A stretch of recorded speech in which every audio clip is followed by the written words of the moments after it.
Hey, it's Tess. For those that don't know me, I'm a bariatric patient. I've completed 8 years post-surgical. I am in my 9th year now. That just happened a couple weeks ago. I decided today I'm still working out of this book by John Maxwell. And I know it talks about communication, but I think in anything in life, it applies to all areas of our life. And really what I'm finding a lot in my journey and how my journey has continued in this 9th year is that a lot has to do with attitude, mindset, the way you think, the kind of energy that you surround yourself with. So it's all kind of interrelated. And what I thought about is when I was looking through this book, I'm trying to keep learning and keep moving forward. And it talked about anticipation. And I thought anticipation in all areas of life kind of gives us a push when discipline starts to wane. It gives us that thing to push forward on. So I thought, well, I'm going to look into this. What do they say we should do for anticipation? So I was looking at this, and of course, we all know that I love quotes. So the first quote I found is, an intense anticipation... Oh, sorry about that. An intense anticipation itself transforms possibility into reality. Our desires being often but precursors of the things which we are capable of performing. And that's by a guy named, get this, Samuel Smiles. I don't know what happened. I got a frog in my throat, and it didn't come out very smoothly. But again, an intense anticipation itself transforms possibility into reality. Our desires bring often but precursors of the things which we are capable of performing. Okay, I'm going to have to slow down. So anticipation, I think that's a great word. And I really think it's a great word because often in life I lived in fear or fear of not being able to achieve, fear of being embarrassed, all of those kind of things that I don't even want to revisit. As we all know, yesterday I showed you my list of 300 positive words. And I had to learn like tools to overcome that because it didn't feel good to me to always be concerned about what other people were thinking, and that blocked me from moving forward. So in looking at this idea of anticipation, he was talking about if you are enthusiastic, then the people around you are infected by that enthusiasm. And then it catches attention. So if you want things to change, you have to change first. It's the energy you project, it's the words that you use, it's the things that you say. So anticipation is something you can build yourself. And sometimes it's knowing triggers. Like parents will know triggers of kids. I can often remember my sister telling me, do not tell them about a trip that's coming up because I don't want to hear about it every day until we go to it. So there are certain things that we know will trigger us or help us find that exciting moment. And it talks about it's the excitement of believing something wonderful is about to happen. And we all know how good that feels when you know, like if you finish something you were working on for a long time, if you're getting ready and you meet somebody like it's almost like the people who are starstruck and they get so excited when they meet somebody, or when you accomplish a task, or when you get a promotion, or when you finish something that was hanging over your head. There's that excitement or that anticipation, that build up, and when it happens, you got to actually find something else to be excited about. But it says positive anticipation will keep you on the edge of your seat. And I think that's why, like, often I've talked to people about goal setting.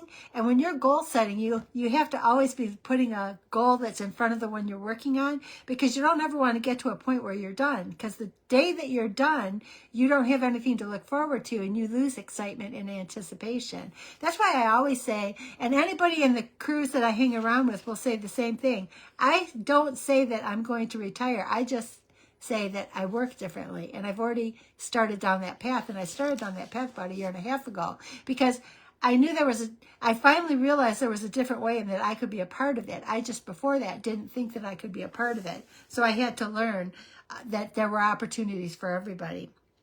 So again, anticipation is a choice. Some of the tools they say that will help you with anticipation are that you need continual improvement. You need to seek to be more than what you are every day. Seek to be a little bit more than what you were the day before. share more information.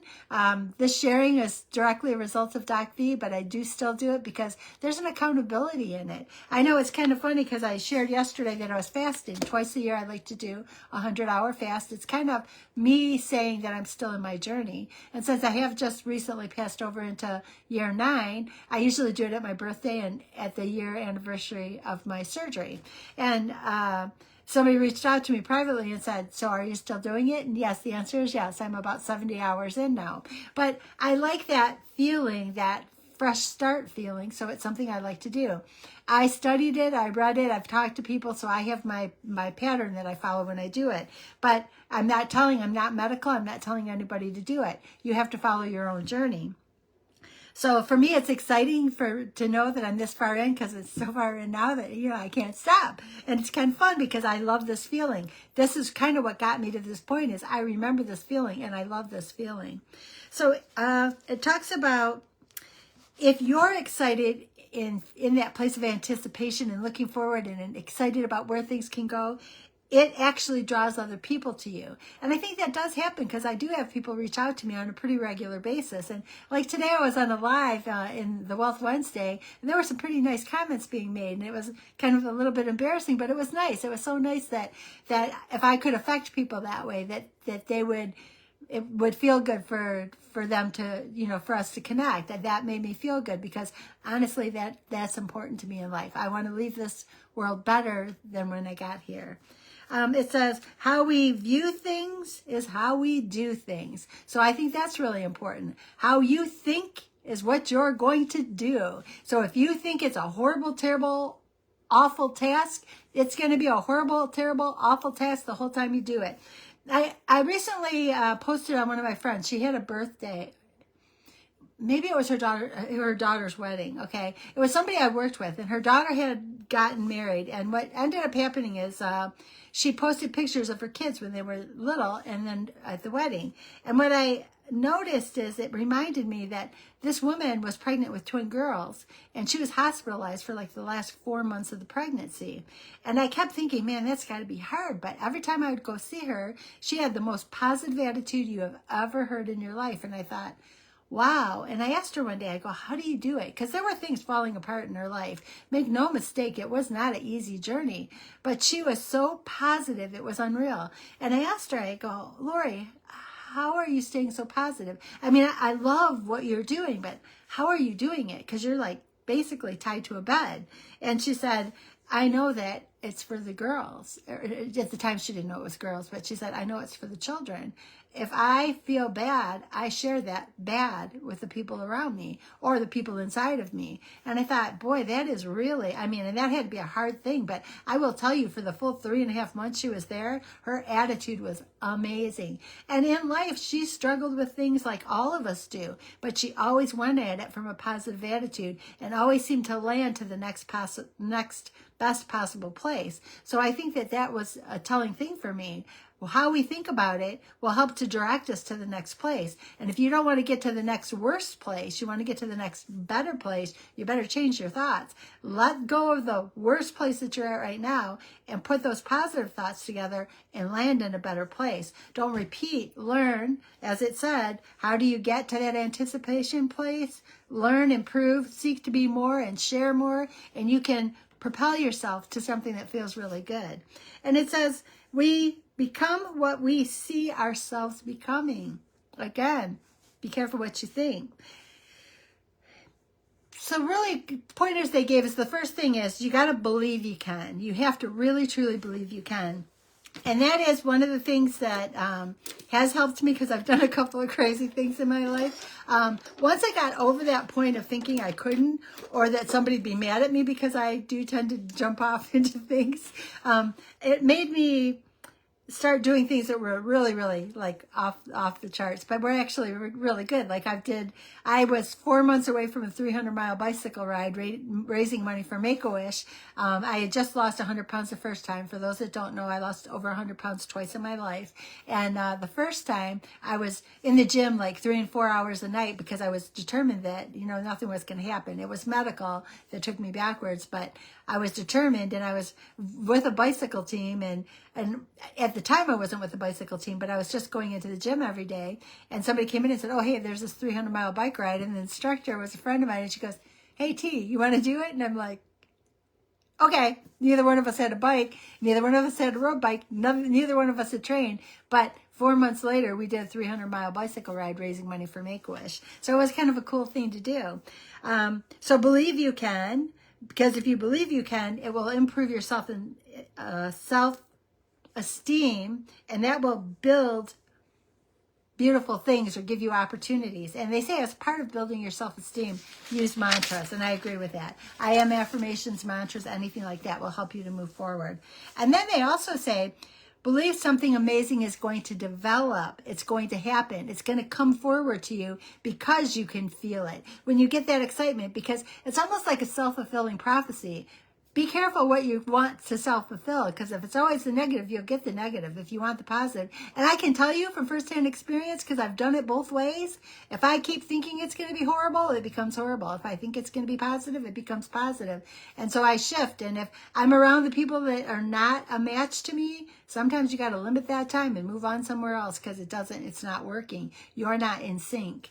And it's kind of like that. I've often talked about the heart and the mind alignment, but something recently connected to me about the heart, the mind, and the soul alignment, that you really want to pull those all together so that you can move forward, because it has changed everything for me, changing my thoughts and the way I feel, and the people that I surround myself with, and the way that I continually learn, and the experiences that I put myself into that I didn't put myself into before. So I'm constantly reaching for more.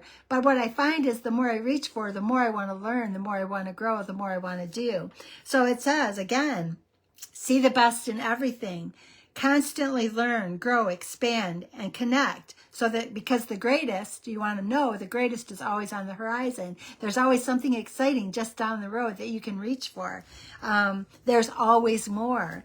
And then they said, believe everyone wants something amazing to happen, to develop, to grow, because our attitude will affect the people around us. And I noticed that as I've gotten to this point in my life, if there are people that I can't get on board with me, it's just like, at some point it becomes too painful and I have to move on. And I wish them love, but I just have to move on. So our attitude has everything to do with it. And I thought about something, attitude is a lot. And they gave me like some pointers here on why. It says, they gave an example of like kids in school, and we've all heard these stories before. Like if you take a group of kids and you tell them they're the underperformers, they end up at the end of the year being the underperformers. But if you take a group of kids that are known to be underperformers and you tell them that they were weeded out, that they were the best of the underperformers, they will achieve higher at the end of the year. So there's a lot of tests on testing how you treat kids. And so they were saying, why is it that based on how you treat the kids is how their outcome is influenced? And they actually gave reasons why. And the first reason was, and you probably will not, you may even want to fight this, but we treat people better if we think of them as more successful than if we think they're going to fail. So if a teacher or a group feels that a child is going to fail, sometimes they don't invest the additional time with them. And I know that that's probably not what they intend to do, but studies are showing that that's what they think happens. And then the next one is they give more opportunities. If they believe that somebody's got potential, and they let that child believe they have potential, then they push more forward. So I think, again, it's like getting out of that box, seeing that everybody learns differently, and our world gets better when we let everybody evolve and develop to who they are inside. And I saw that so much when I was tutoring, because I tutored learning disabled kids, and I hate that they were labeled, because I really just think that they had different ways to learn. Their gifts were very different. I had one student that when she would be done with me, she would say, if you tell me one more thing, everything's going to fall out of my brain. I give her 5 minutes to draw a picture, and she'd draw a picture of me in 5 minutes that I, to this day, couldn't draw if I tried. But she had gifts in a different way. So her brain automatically accessed to the creative side instantly. Mine was more analytical. So all that means is a different way of learning. There's not that there's something wrong. It's just that there's a different way to learn. So the next thing they talked about is they also give them better feedback. So not only do you treat them better, you give them more opportunities, you also give them better feedback. So you teach them more. So there are studies. A lot of it is our attitude. Are we anticipating? Are we excited? Are we hopeful? Are we moving forward? So everything is about that attitude, that anticipation. Are we giving everybody around us? We need to give ourselves that anticipation, but are we giving it to the people around us too?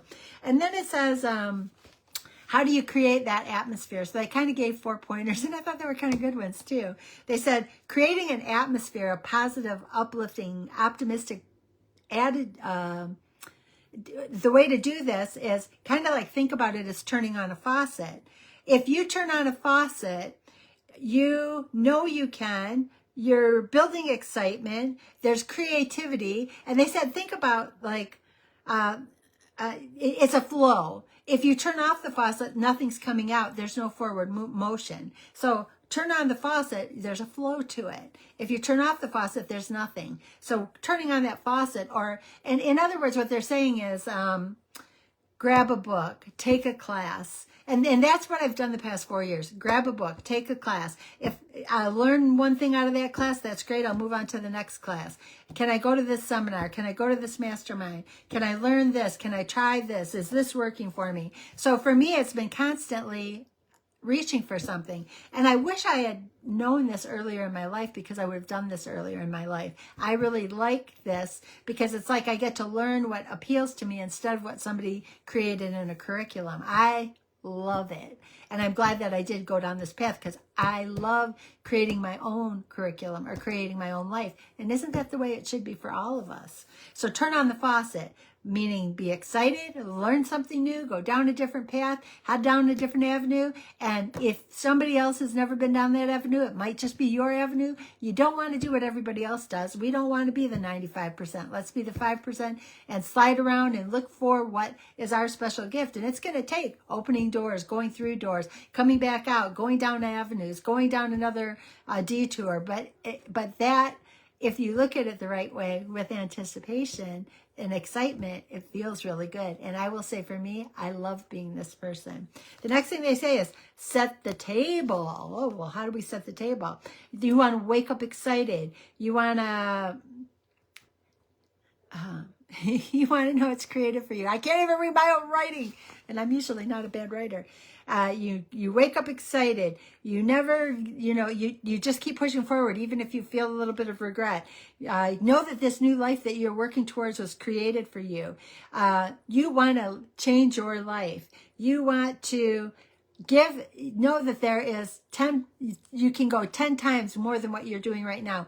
Know that, like, they even talk about our brain. We use such a small percentage of our brain that there's so much more out there that we can push for. So we can decide to be idle, or we can push. And to push, you have to be excited. And if you're excited, it kind of flows naturally. You turn on the faucet, you set the table, and then they say, be a fountain. And that fountain is that you want to keep flowing forward and keep moving forward. And they kind of explained it as a fountain. How many world famous fountains do you know? Or how many people love to sit and watch a fountain and watch the birds and the butterflies and the bumblebees and the dragonflies come around them? But drains, do any of us like decorate a drain and sit there and stare at it all night long? No, there's nothing to it. It doesn't drive us forward. It doesn't give us excitement. So be a fountain, not a drain. And then the last one they say is live on the other side of yes. Sometimes you got to get out of your way and stop saying no. And I think that was a big thing for me, because I often expected, when I was younger in life, I groomed myself to think that I was to expect the worst, because if I expected the worst, I'd never be disappointed. But I was also never excited. So I now live my life that I don't care what obstacles in the way, I'll just climb over it. And I don't care if it's an ugly climb over the top of it, I'll just keep moving forward. So I think that's what's important for all of us. Some of us were groomed in that environment where if you don't expect anything, you're never disappointed. But then you never really grasp what life is. So that I had to let go of. And now I'm like, I don't care what it is. I'm going to try to figure it out, walk through it, walk over it, walk around it, somehow keep moving into it, because it's more exciting when you're creating and building and trying to find something different than when you're over here expecting nothing and getting nothing, because that's exactly what you expect. So there was one more quote that I love that I'll share before I sign off. And this one, it says, if I were to wish for anything, I should not wish for wealth and power, but for a passionate sense of the potential, for the eye, which ever young and ardent, sees the possible. Pleasure disappoints, possibilities never. Søren Kierkegaard, but that's a good one. If I were to wish for anything, I should not wish for wealth and power, but for a passionate sense of the potential. For the eye which, ever young and ardent, sees the possible. Pleasure disappoints, but possibilities never disappoint. So thank you guys for being here. I appreciate you more than you'll ever know.